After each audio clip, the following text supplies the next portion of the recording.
Hamjambo, habari za leo. Mnaendeleaje? Natumai kila kitu kiko sawa. Jina langu ni Abdul Karim na karibu katika darasa hili la leo. Leo tutazungumza kuhusu mgawanyo wa vitenzi vya Kiswahili. Tunasema classification of Swahili verbs. Sawa? Classification of Swahili verbs. Just one of our subscribers, our students here, told me to make this video. So yeah, here it is. So Swahili verbs are classified according to the different ways of the different theories of how the Swahili language came about. You know, there are actually a lot of difference. There is a number of theories that suggest how Swahili came about. One of the theory is that Swahili came about as an influence of Arabic languages when the Arabs came to the East African coast. But to be honest, the East African people were speaking Swahili even before the Arab came, you know. But just the Arab named this language Swahili. Of the coast. The name Swahili means is an Arabic origin. It means of the coast, you know. So they named this language of the coast because people were already speaking this language. People who were at the coast were already speaking this language. People who were living at the coast of East Africa. Now we have three classification of the verbs. First of all, we have the verbs of Bantu origin, and Swahili verbs of Arabic origin, and lastly we have monosyllabic verbs. In East Africa, most of the people here speak Bantu languages. So, and Bantu languages are many. You know, Bantu people speak Bantu languages. Just most people in Africa, they speak Bantu language, starting from Kenya here, going down there to South Africa. Most of them, we have some speakers of Bantu language, you know, some speakers, if I'm not wrong, in South Africa. But just in East Africa, in Kenya, Uganda, most people are Bantu. Even in Tanzania, they speak Bantu languages. And Bantu languages are the local languages, you know, local languages. So they influence the formation of verbs in Swahili. So I'll share the screen here. As the Arab came, they interfered with Swahili. It led to Swahili borrowing verbs and other words from Arab. Actually, a lot of words in Swahili are of Arabic origin. And also not only Arab, also Portuguese, the people who came to East Africa, they interfered with Swahili. It led to borrowing of language, most terms. It's common. It's a normal thing for a language, you know? It's a normal thing. Okay, so let me share with you the screen. We'll try to explain this. Yeah. Okay, I just make this large so I can share well. I think my voice just echoing here.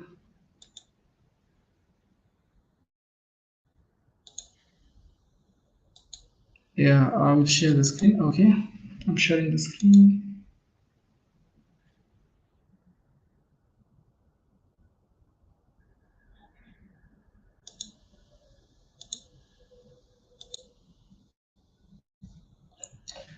Okay, here's the screen. I think I can make some adjustment here.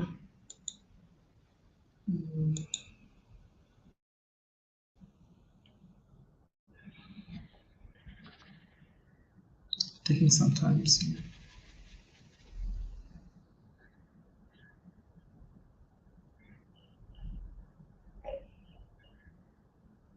I want to put the landscape orientation. Okay, it's here. Okay.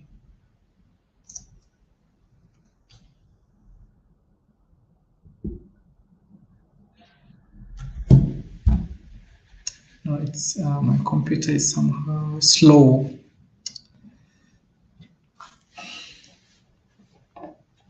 I'm not even in a hurry. You know, when your computer notices that you are in a hurry, it becomes slow, you know, but I'm not in a hurry.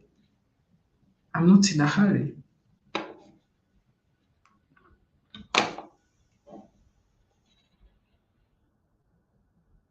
Yeah, there's a moment. It's trying to like share this.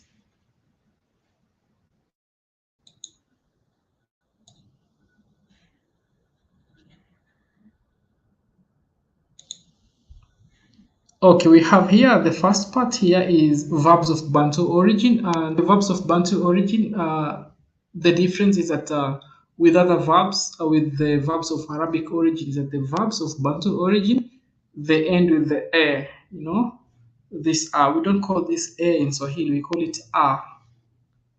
So they end with the vowel a. Okay, they end with the vowel a. These verbs of that are of Bantu language origin. Okay, so we have here kulala, examples of such verbs. The first one here is kulala, to sleep.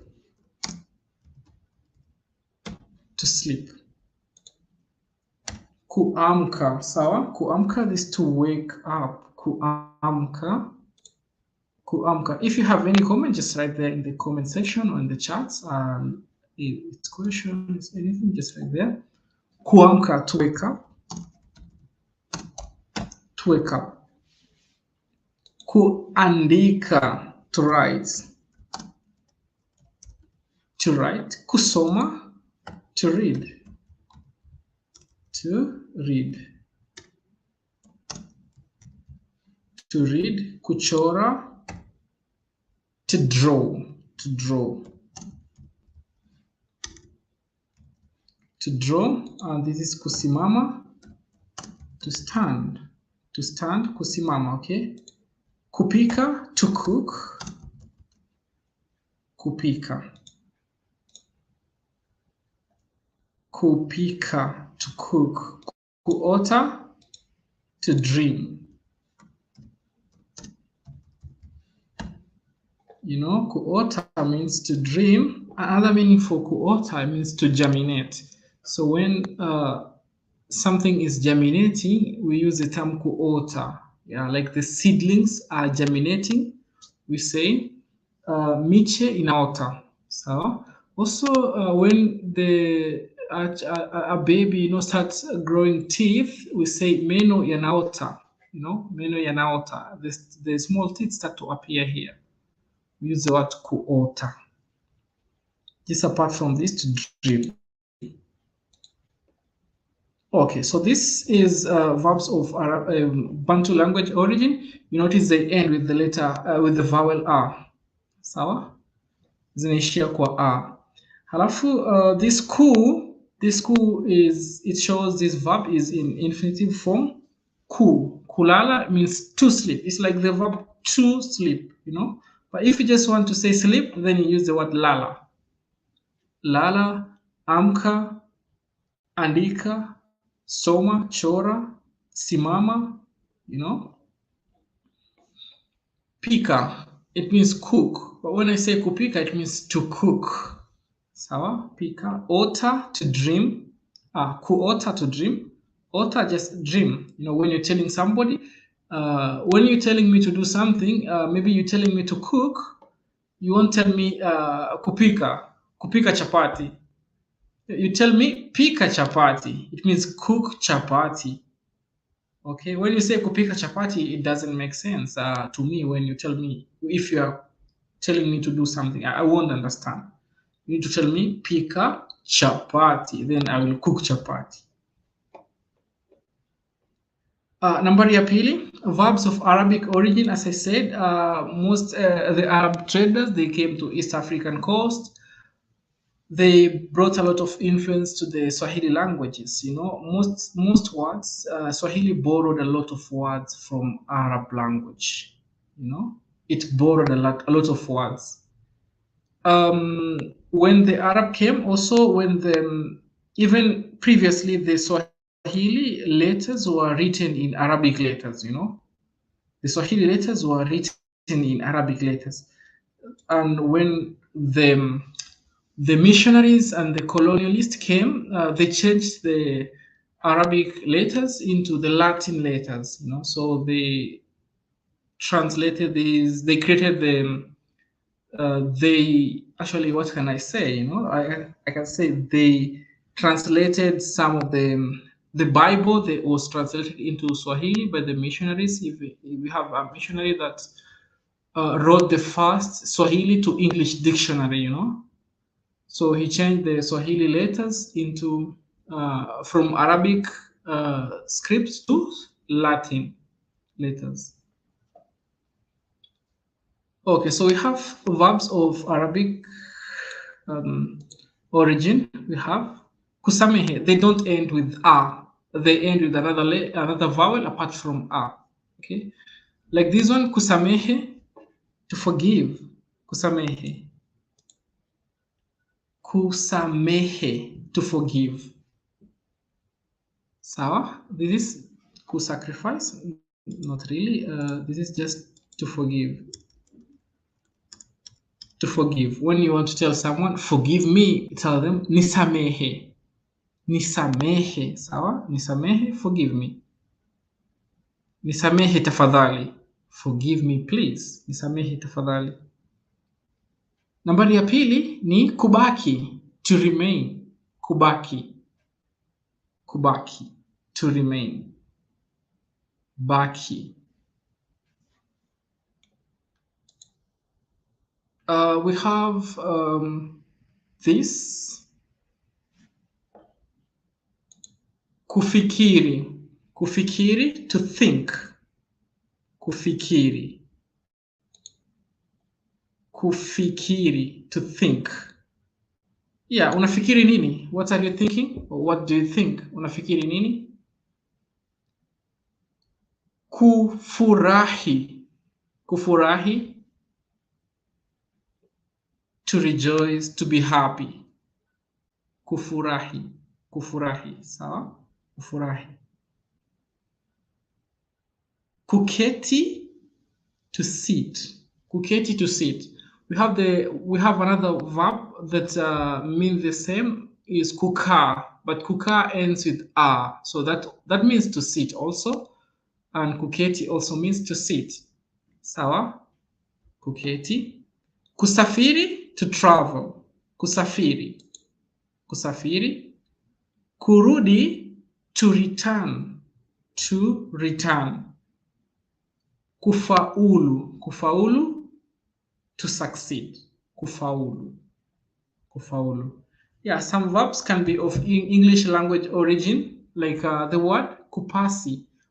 Another word that another verb that has the same meaning with the word faulu is pasi. The English word to pass. I have passed my exam. In Swahili, I can say nimepasi mtihani. So pasi has two meanings. Pasi has another meaning to mean to succeed. Just pasi. I write here pasi. Pasi. Yeah, pasi. It means to succeed. Also, it means an iron. Iron. Iron. The one to iron the clothes. This is what it means. Kupasi, to succeed. Sawa.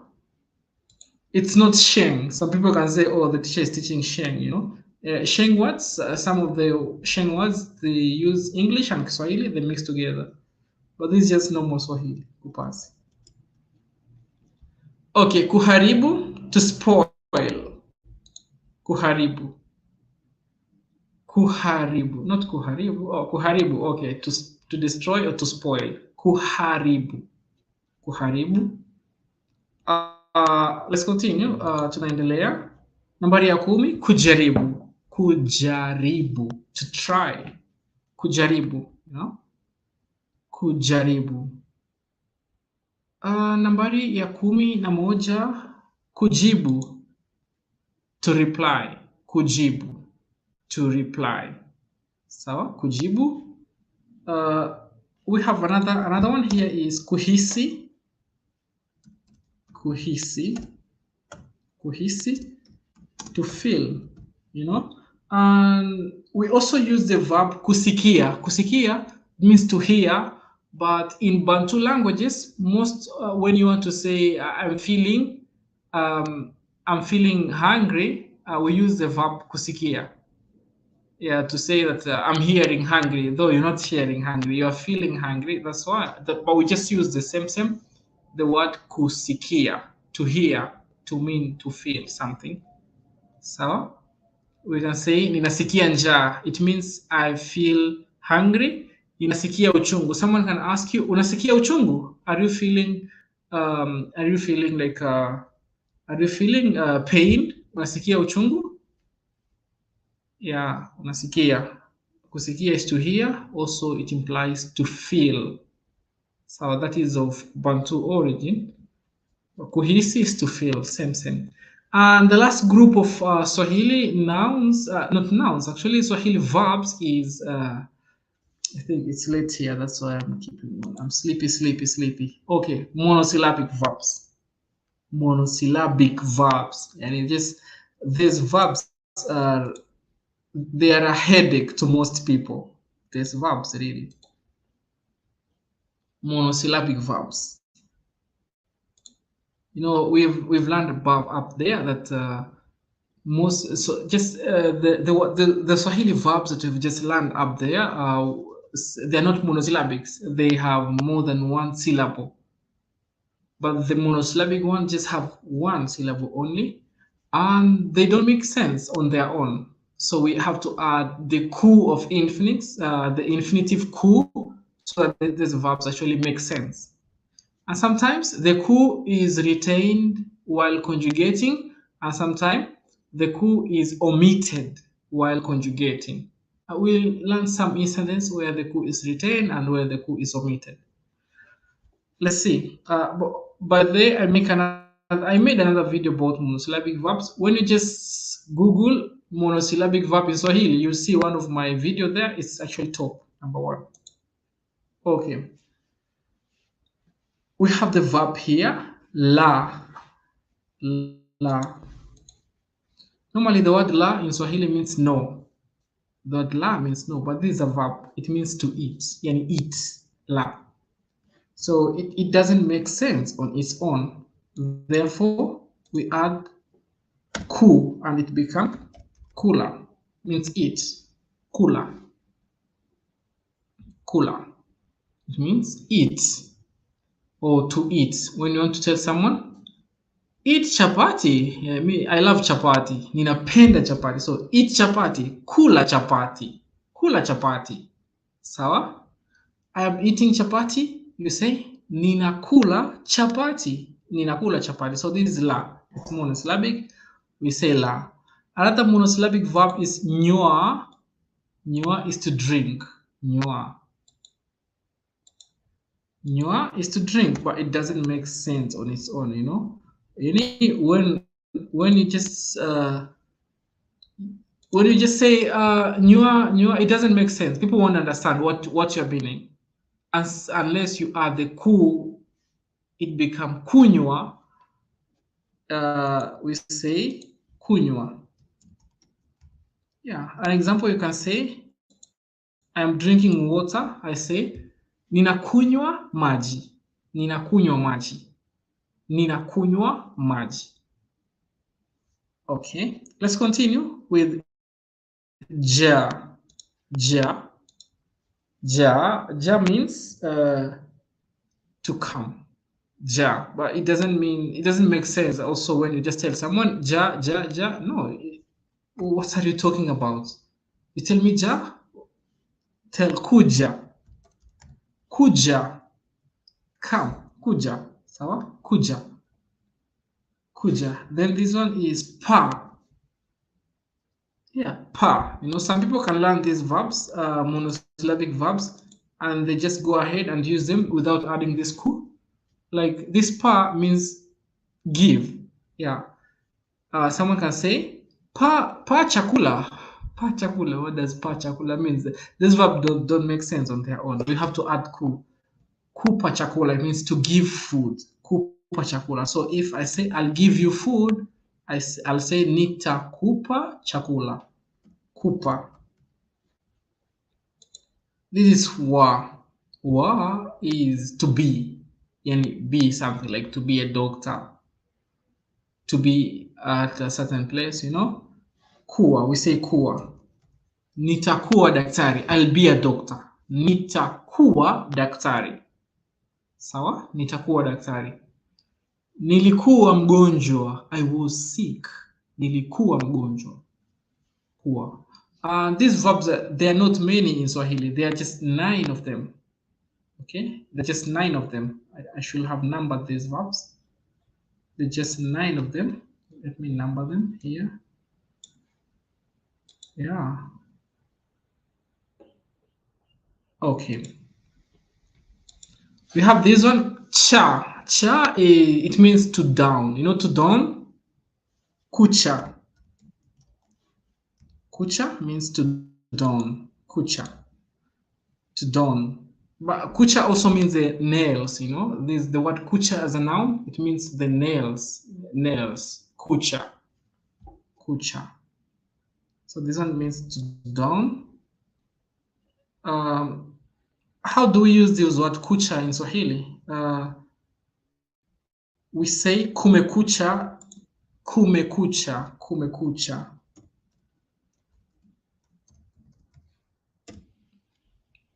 Amka kumekucha. Amka kumekucha. It means wake up. It has dawned. Amka kumekucha. Amka kumekucha. It has dawned. Amka kumekucha. And kuchua also means, this word chua is 1 syllable. This word chua is 1 syllable. Kuchua. To dusk, you know. We say kume. Okay, this is kucha. Kuchua. We also say kume. Kuchua. Kumekuchwa. So it's a verb to dusk. Yani when it's becoming evening, very evening. The sun is disappearing. We say kumekuchwa, but it's rarely used. Okay, let's continue. Kumekuchwa. Nya, this is we say kunya. Kunya is it has 2 meanings. The first meaning is actually to go for a long call. The second meaning is to rain. But to go for a long call, we don't use kunya. You know, when you say kunya, these people will say, this person doesn't have manners. It's not polite. Yeah, people will laugh at you. People will get annoyed when you use this verb kunya. We say kwenda msalani, you know, kwenda msalani, or you can say kwenda haja. Kwenda haja. Haja is like a call. Kwenda haja. Ninaenda haja. Ninataka kwenda haja. I want to go for a call. If it's a long call, you say ninataka kwenda haja kubwa. Or you don't use this verb. Okay. Fa is to die. We say kufa. Kufa. Also, this verb, it's when you say kufa, actually, it brings sorrow in people's heart, you know. So to make it polite a little bit, we say kufariki. Kufariki. We say kufariki. So I need to write here the polite words. Kufariki. Kufariki. Then here also we say kwenda haja. Okay, so I have taught you how to use these words, you know. Some people don't understand. They'll go ahead and using this word anyhowly, and people will get annoyed when you use these words. You need to use the polite one. You need to use the polite words here in the brackets here. Okay. So let's see how these verbs loses the ku and how they retain the ku. One of the instances where this verb the ku is omitted is when negating in the present tense. Now we say, let's compare two verbs, the one of just normal verbs and the one for monosyllabic verbs. We have here, okay, this is just normal verb, kulala. Kulala is to sleep. Okay, kulala. Negative form, I'll say mimi ninalala, and negative form would be mimi silali. Silali, I'm not sleeping. Silali, mimi silali. For this monosyllabic, we use the word kula. I say ninakula. For negation, it will be silly. Silly.